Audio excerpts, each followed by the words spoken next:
with a driver sitting with that. Did you hear that? That's the balance of power changing.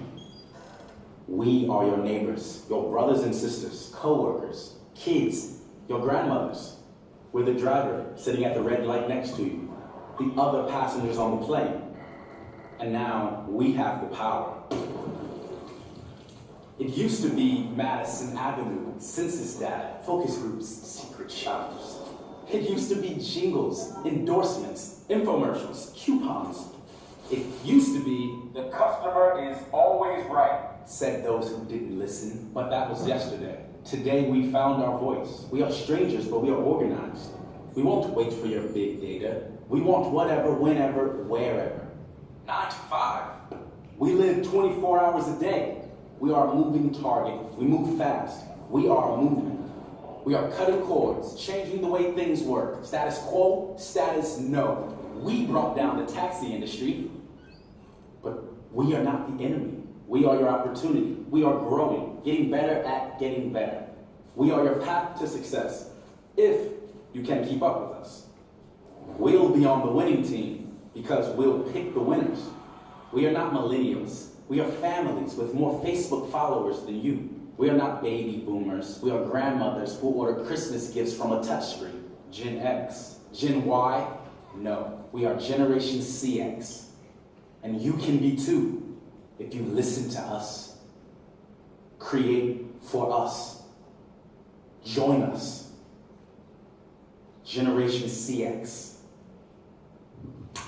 Did you pick up some of the things that I picked up one of them, the key one is about millennials, right? I mean, there's been so much focus about millennials and the bias. Of course, they have come into the working world right now, and they're probably in the age in the 30s right now, and some are holding management positions.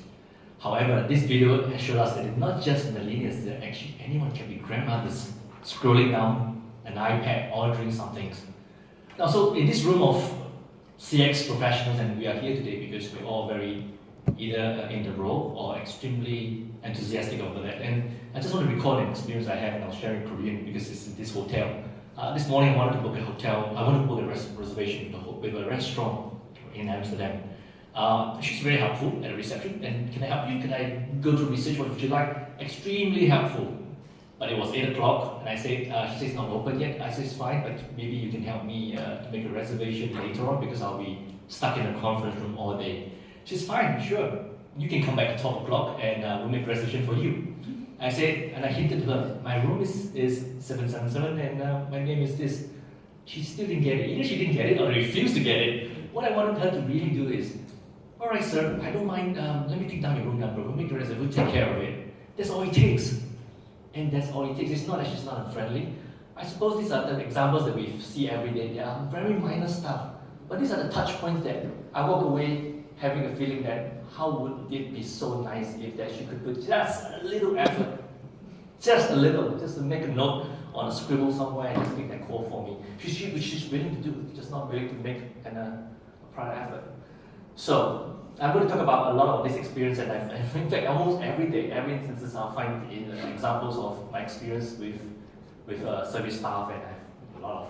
I also give good feedback as well. Whenever I come across it, I think many of you also have done that. When you see a good example, you write to the GM because it takes a minute of our time, but it's so big a deal for that junior staff, which is the GM will flow the email down 3 levels down, and when that staff get there, oh my God, we cannot underestimate the impact we have on this person's lives because they feel so much invigorated, so much, the morale so much highly driven. So this is all about organizational behavior. We don't drive customer behavior just because we are salespeople or customer agents or customer managers. It's an entire organization. How many of you have been to Singapore? Can you please show hands? Oh, so few. Okay, for the rest, I welcome you back. The next for those who've been before, and I know Collins is a very good fan of coming back to Singapore. So, and those who have come, and how many of you recognize this fruit? Have you tried? For those who have not tried, this fruit is called durian, and it's the king of all fruits, really, and it's the most expensive fruit in Asia. in the world, Smell. I would say, in terms of deodorant. Smell. Try it because you either hate it or you love it. Okay, but it's not my favorite. But this is something a very key fruit example that we have for you to taste when you're here. Now, we all know that customer experience and innovations is important. I just want to show and impress on every one of us that if an organization is not innovative throughout the organization, they will not exist in 5 years. And with these numbers that you can see, the S&P index and things like that, companies that have a very good innovation program advances not just satisfying customers, but they do really well on the stock market as well in terms of return of shareholder value. Now today, I'm going to cover 3 points basically. I want us to share with you about the CX and the UX integrating together to give the brand experience. I want to talk about the digital trends and also about some of the CX experience we have, and followed by a couple of examples that I've done with a couple of clients, specifically the Development Bank of Singapore, which has a great story for where they came from. In fact, DBS, a taxi driver many years ago told someone in the bank that they came to Singapore and said it's a damn bloody slow bank. Today, DBS has been awarded just like 3-4 weeks ago, been awarded the best bank, and 2 years ago they were awarded by Euromoney, the UK-based Euromoney, as the best digital bank. And the story has some good learnings that we could take away. A bit about Hesed, because I know many of you have never heard of Hesed. Hesed is a Hebrew word for grace, and it's a 4-year-old company. We are around 10 cities now, driving primarily business in Asia. Singapore is the headquarters across 5 other cities in Asia and some other cities in Europe. The reason why Hesed is formed is because I found after many years of work, the companies wanted to find a holistic and integrated digital strategy. This was on the left, where digital transformation strategy is really something that we help the C-suite to develop. But right after, in fact, I did it 4 years ago, more like a hobby, helping companies. But later I realized, so say, what's next? Or what's next? Yeah, you have a good strategy, but what's next? So it's execution. So over time, there were 4 levers. I find that as an organization, 4 of the key levers, the 4 pillars are digital human capital, which is the human element, the people side is so key. And in this digital human capital, among them is like digital leadership. What do we mean today by digital leadership? What do you mean? Leadership, yeah, we know, but what does it mean? So the 3 things that I like to drive on the digital leadership is, one of them is very few of us have in the past been taught how to experiment. Number 2, very few of us have been taught how to treat failures and how do we leverage failures as a success. And number 3, digital assets, now technologies are all the AI, the robotics you talk about, AR, VR. How do leaders today need to know at the shortest time, the least amount of effort to get the right technology for your company? You don't have years to go now. Last time, RFP, 6 months, 12 months to evaluate ERP. No, you have only 3-6 months. The time is really, really squeezed. And digital marketing is really based on the social media, and customer experience, when we talk about, and innovation is something I'm going to integrate. So innovation and customer experience together. A bit about myself. I have about 25 years experience working. I know I look like 18. How many of you are like a millennial trapped in an older body like myself? How many of you? I say that because I need to learn. If an organization doesn't give me learnings, I move on. Immediately you make me learn, give me learning, I move on. So the second thing, I need to be like a millennial. I need to work in many places. So I take opportunities. I was blessed enough. I had a fortunate experience to work in Germany and Washington DC through some experiences. So now here, 25 years down the road, fast forward, and I look back. Okay, millennials. At that time, there was no millennials when I started working in '94. Started first job, and millennials, the term maybe not really a big deal, not like today. This statistics is from Genesis. It's not surprising. The only thing is that the key thing I took away from here is the 42% one customer's retention. And we all know that the amount of money that you need to retain a customer is so much lower than a new customer, correct? However, very few companies actually they understand that very few companies consciously take the effort to drive results from their current customers, which is the retention side. These two statistics, again, is no surprising. Only things on the right where I'd like to draw your attention is 86% of buyers will about pay more for better experience, but only 1% feel that the vendors actually consistently meet their expectations. This is a study that's been done. Now, I'd like to take you some journey through in the past, where in the early part of the earliest 20th century, we really is the age of manufacturing, and we quickly go into a period of distribution. And Dell is a very good classic example where it was so successful with the supply chain strategy that it became one of the best-selling brands at the time when they were very successful. And then fast forward 10 years later, age of information, we have the emergence of Google, Alibaba, Tencent that owns WeChat as deemed to be the most advanced, most comprehensive app. In China, they used to have this tagline: you wake up in the morning, you sleep at night, you don't leave the app. From the moment you brush your teeth, make a reservation for your dog for a haircut, for a reservation for a hotel or restaurants, and going on a taxi, and anything you do, you wake up and sleep, go back to your bed, you are still in the app. And how much they can monetize. And how I wish, in Southeast Asia, we don't have one central app. Although I have WeChat to talk to China and my China counterparts and my Hong Kong colleagues, but how I wish, because I have to go to 5 different, maybe 10 apps a day, just to use the same services. Now, we are the age of the customers, because customers like us have now immensely amount of choices. We have so many choices. And guess what? I mean, our access to information is wonderful. You can, as a vendor, many of you are providing service provider, you no longer can hide behind time or hide behind information. Everything is at the fingertips.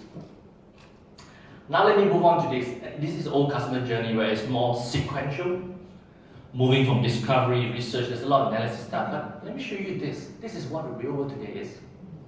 Today, yesterday I heard a lot of speakers saying, we talked to an agent and went back, and then you're saying they went back and did not order from that place of inquiry. At the end, she actually bought from online from another website. Now look at this. This is how we actually maneuver, and many of us can identify to that. So how do we manage customers now that it's a web of maneuver? How do we make sure that every touch point is an opportunity? That making sure that we do not miss it. And when I do a lot of work for companies, I realize that although this is something that all of us would agree, but very few companies make an effort to make sure every employee, down to the example I talk about, that will make sure that she has a consciousness to say, all right, you want to make a reservation, all right, and it's 8 o'clock now, it's not open. But why don't I take that reservation for you and I make it for you after 12? You don't have to come back again. You don't have to walk down to the second floor and, I don't know, I think it's a mindset. Another example, I came from Spain just 2 days ago. I was sitting on row 2, and I was trying to put my bag up. Somebody's smiling because you have experience with Spanish airline, I don't know. But anyway, I was trying to put up, it was full, but the first compartment of the first row just beside me was empty. And as I was going to put it up, and he said, no sir, sorry, this is reserved for the first row. Okay, but no one was sitting there.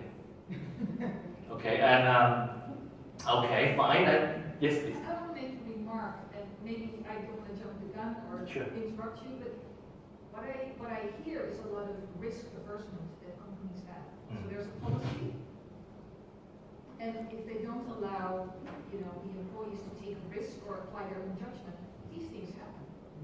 All the time. Would you question that? All the time. I'm in the couple of roles that I have been in. One of the roles I had 600 people under my care, and I'm down the line. I wanted to make sure that every one of the 600 understand there's an opportunity to do something different. If it doesn't cost an arm and leg, it doesn't break a rule, it doesn't get you police, put you behind bars. These are extreme, but there are many opportunities. And then right behind me after that incident, there was a guy he came in the last passenger with a bag, with a small bag, not really big bag. He was stopped at a safe steward. Sir, you can't have this it's full. His compartment is full.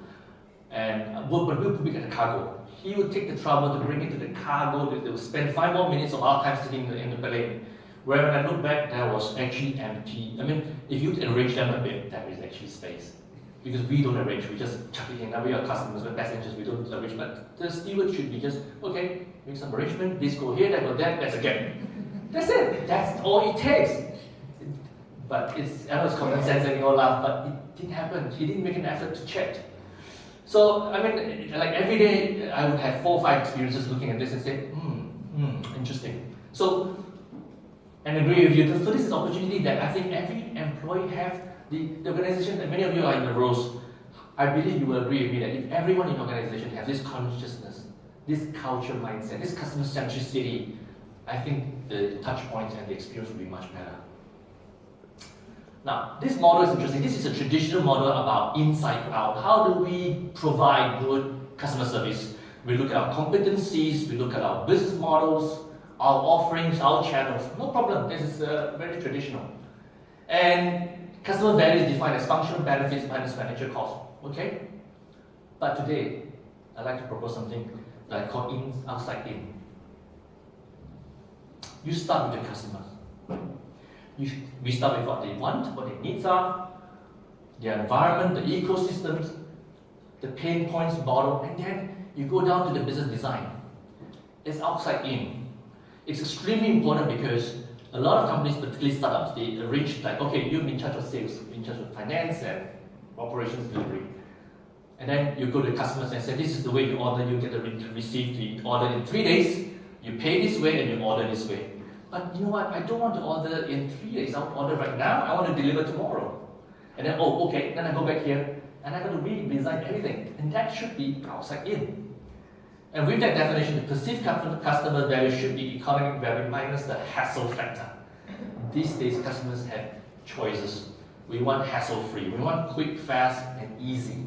And that's really important. We've got to maneuver across all those silos of issues that we have to deliver that. And just now, the previous speaker was mentioning that, is the 9 boxes is really for an internal gathering, harnessing key stakeholders. It's so important that you have one single view for the customers, and not that I am sales, you are delivery, this kind of things going on. I've been through organizations far more enough to see all this happening. And 30% of the waste were really internal strife and friction. And sometimes I would think, could be 50% as high as that. Now as I move on to what a couple of trends. One of the trends, as we can see and we all know, is the robotics and AI. And she's a very common face that we all know. And you would know she is a citizen of Saudi Arabia. She has a formal citizenship. And I kind of like her very much because in the next video, Will Smith is trying to flirt with her. And Daniel can help you to play that video. And I want you to pay attention to what she said because she is not programmed or have any pre-brief of what Will Smith is going to do. And Will Smith is going to do something really naughty. So observe what she will say, and you would be happy that some of your daughters should learn what she's going to say. Back to Will Smith. Alright, so please roll on.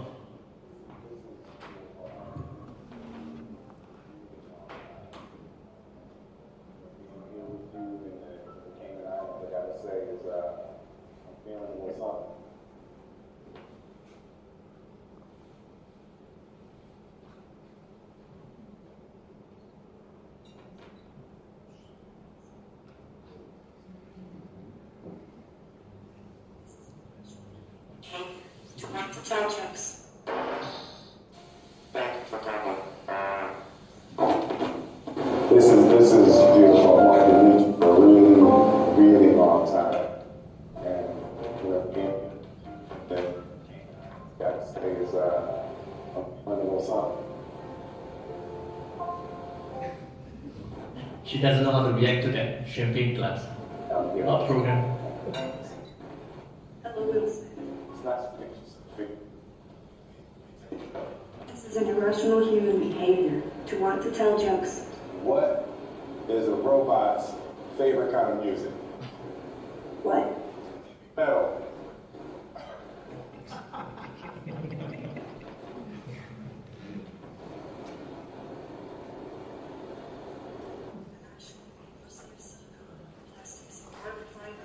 Also, I prefer electronic music, but I don't mind 80s hip hop. I mean, some albums back in the 80s hip hop. For your songs, not for me.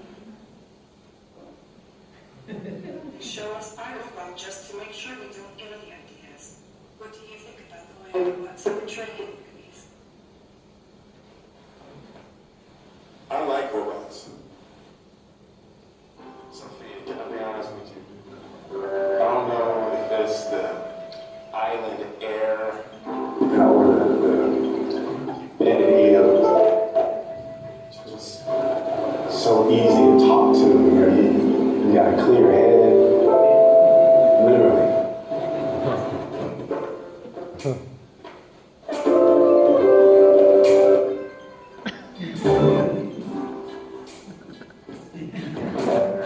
Hey friends, let's hang out and get to know each other for a little while. You're on my friends list now.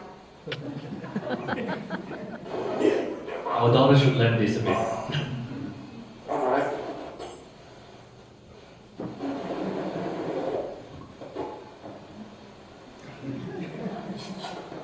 By the way, she recognizes 65 human facial expressions. She's learning artificial intelligence, but she would have kissed me, so there's probably, some development flaws that they need to work on. We'll be against Sophia. Okay, thank you. Yeah, she use mistake that there's a bit of flaw, right? She should really be responding better to him. Okay, thank you. Let's move on now. So we are all living in the AI world right now, but it's primarily a lot of text, and we are beginning to use a lot more voices. 51% says here that we're going to have 51% of these consumers going to use voice assistant, but the number is going to grow to the extent that, and we have seen videos. Some of you have seen the Amazon videos making a hotel reservation just using a voice. And the fascinating thing about that video I'm not showing today is when the AI calls the restaurant. First, it's not a usual female voice, which is great because we don't want to stereotype. It's a male voice. Had a restaurant number and we're making with this. And he said this something. Second, he said something very interesting. This conversation is going to be recorded. To me, it's the other way around. We always get recorded by people, and now our AI is going to record others from us. So, and then you make a reservation, and also the voice, the intonation of that voice of the AI is so real. And when she said, "No, we don't have Thursday," then she said, "Oh, Thursday is fine." Exactly. Thursday is fine. It's really cool. Okay, that's cool. It's really cool, and really, I cannot tell that is an AI if you have not, pre-warned me of that video. Now, we're going to be connected with so many devices. IoT is a very big trend. It's been around for a while. Primarily, the biggest uses, I would say, the most beneficial, in my opinion, is in preventive maintenance, for example. We could save millions of dollars in those places where we don't change our let's say for a car, we don't change our belt just because it hit 100,000. For those drivers who are good drivers, we can actually drive to 150,000 and we can save lots of money.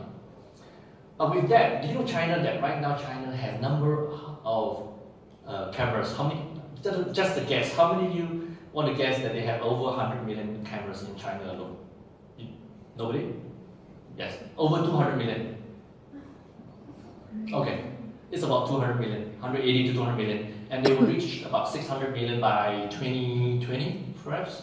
All right? And with that device, they can scan their population in 1 second. And here, they can scan, the technology can scan whole world population, 7 point something billion in just under 2 seconds.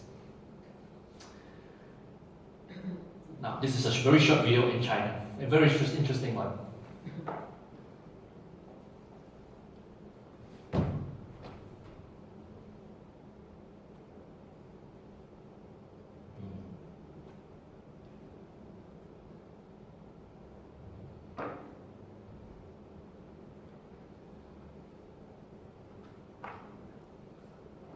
I can't seem to play this video for some reason for the first time. Daddy, would you be able to help?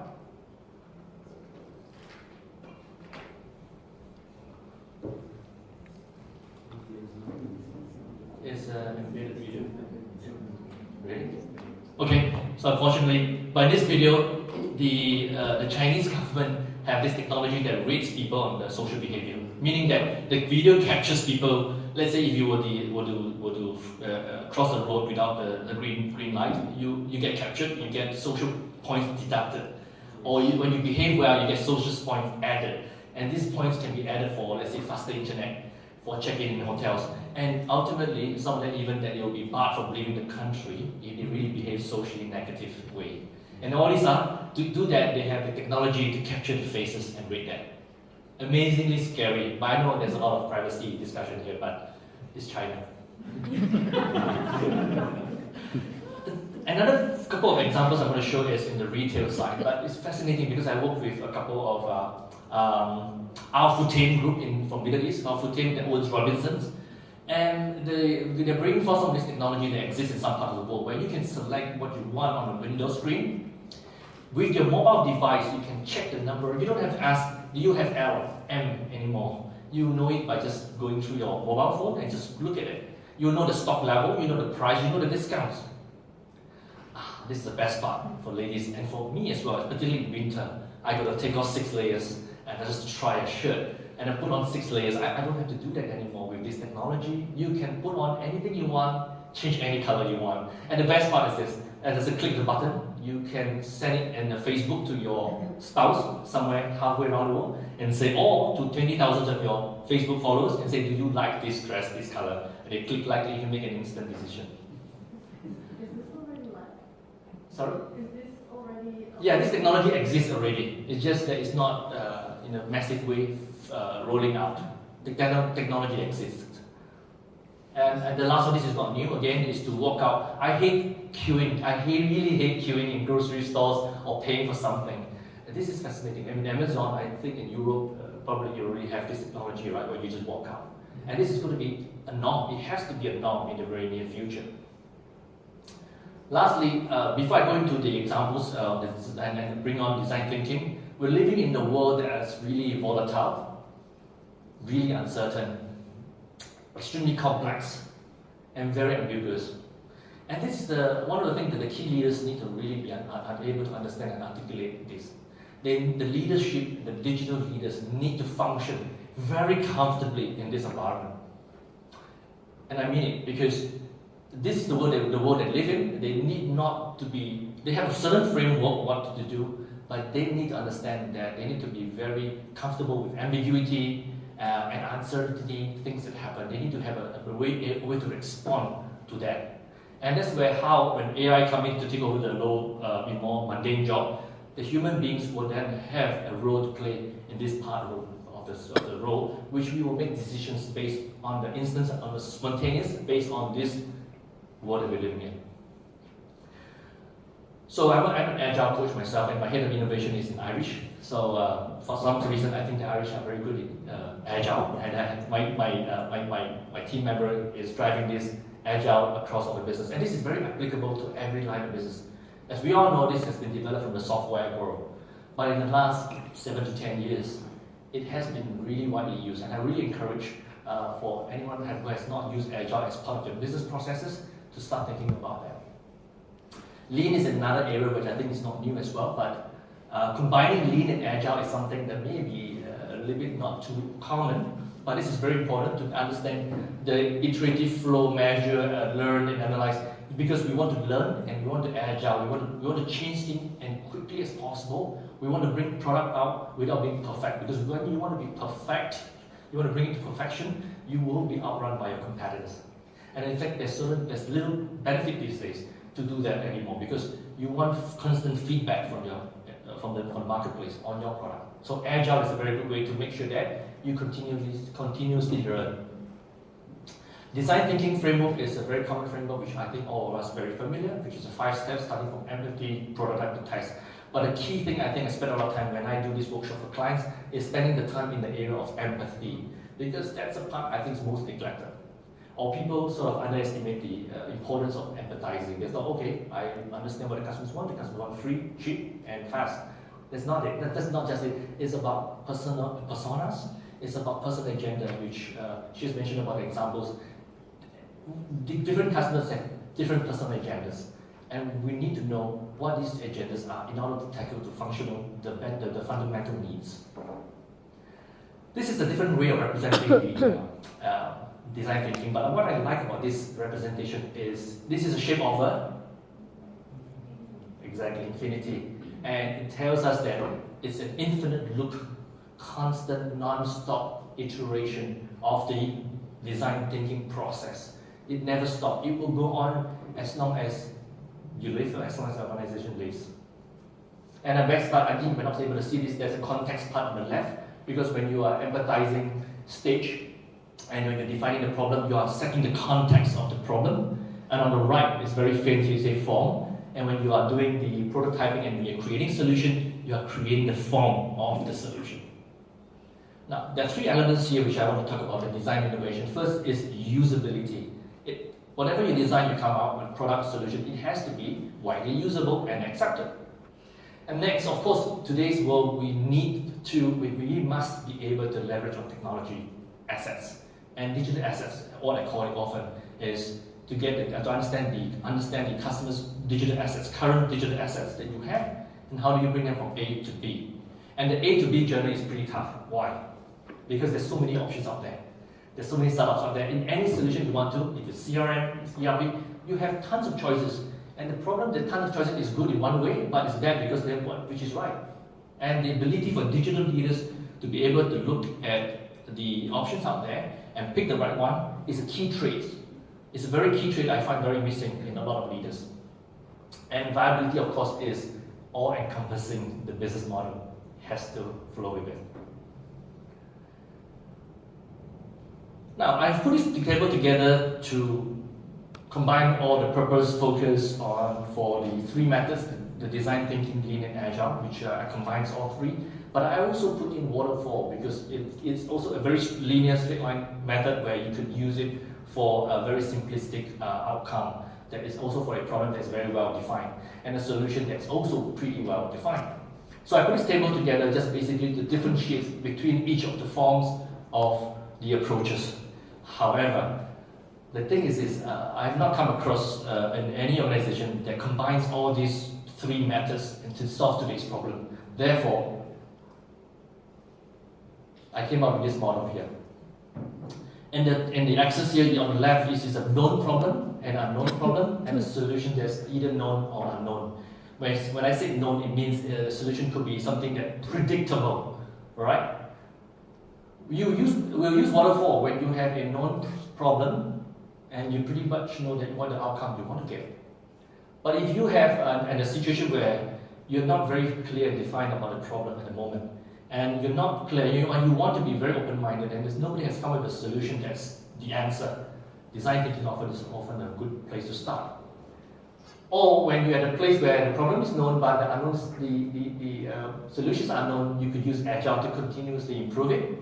And lastly, lean is elimination of waste.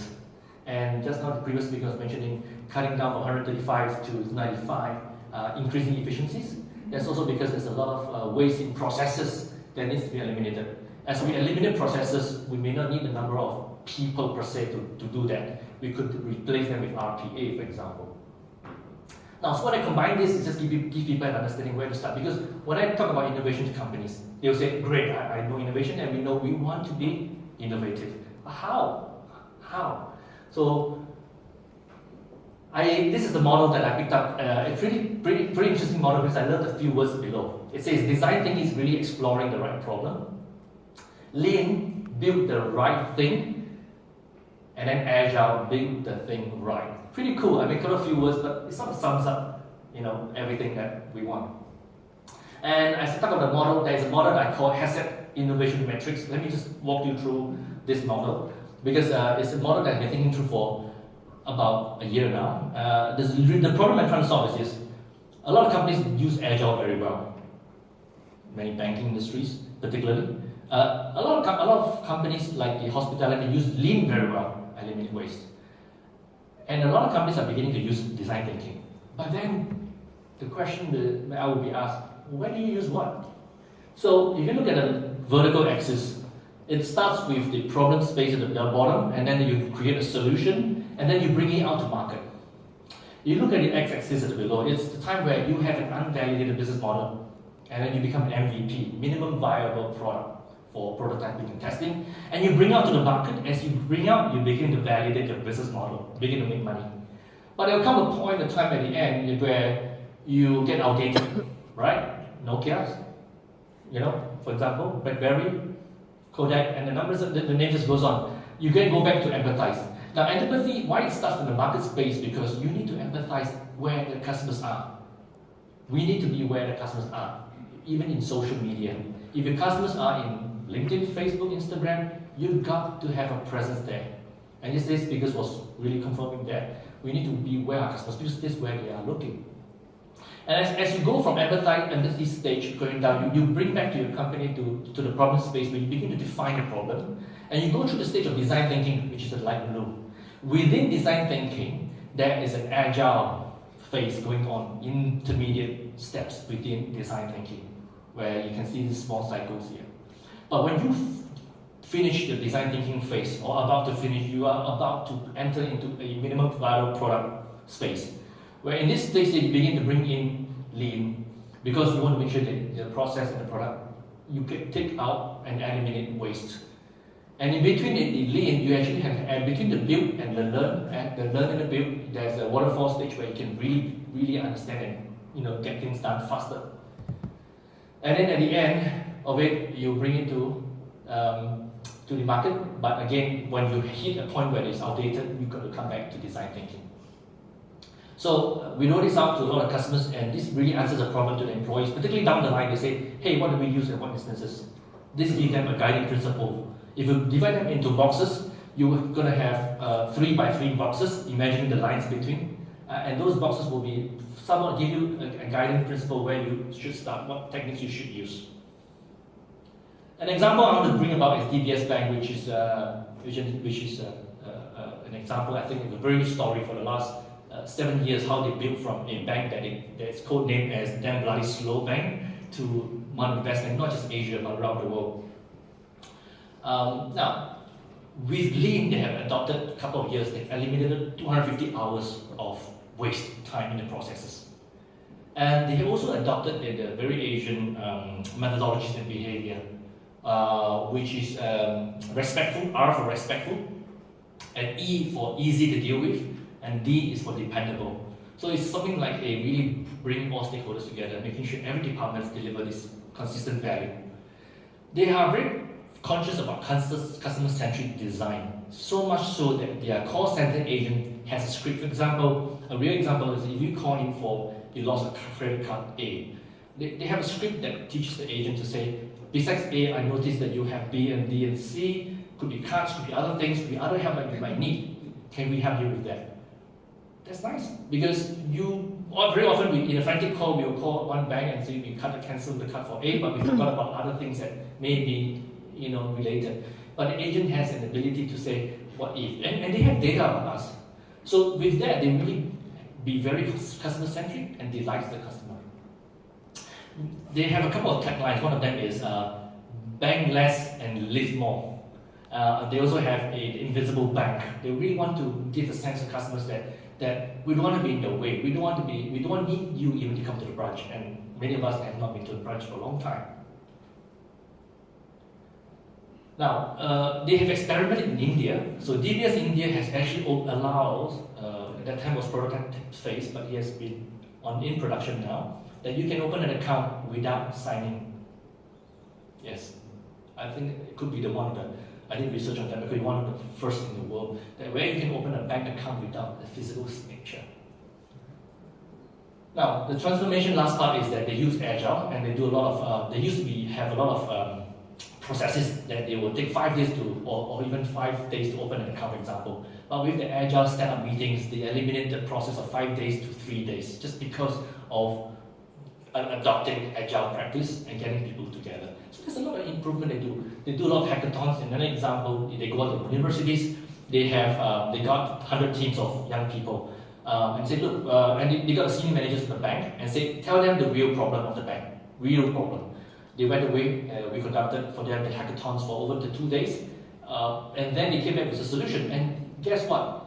60% of their solutions came into production. And these were from guys who had never worked before, guys who have never had banking industry, guys who does not know the DBS culture. Imagine 60%. If you look at the employees, technically speaking, it's going to be more than 60%, but it's not for most organizations. But that means there's opportunity there. So if the employees embrace the innovative culture, the design thinking, the agile mindset, and without this why not mindset, you could do a lot more. So with that, I thank you for your attention. I'm happy that to take any questions if you have. Thank you very much.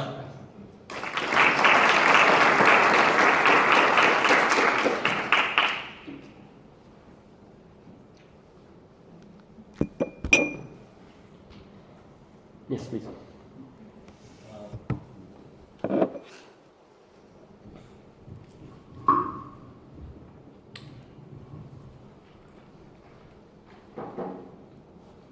So thank you. Just my reflection is about, I work with Volvo Trucks, so a lot of physical and digital as well, at least in our way of working, proposed way of working.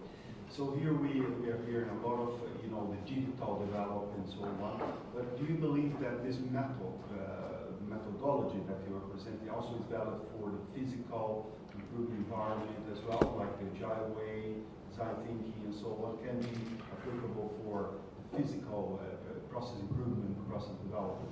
That's a great question. The answer is yes. And the reason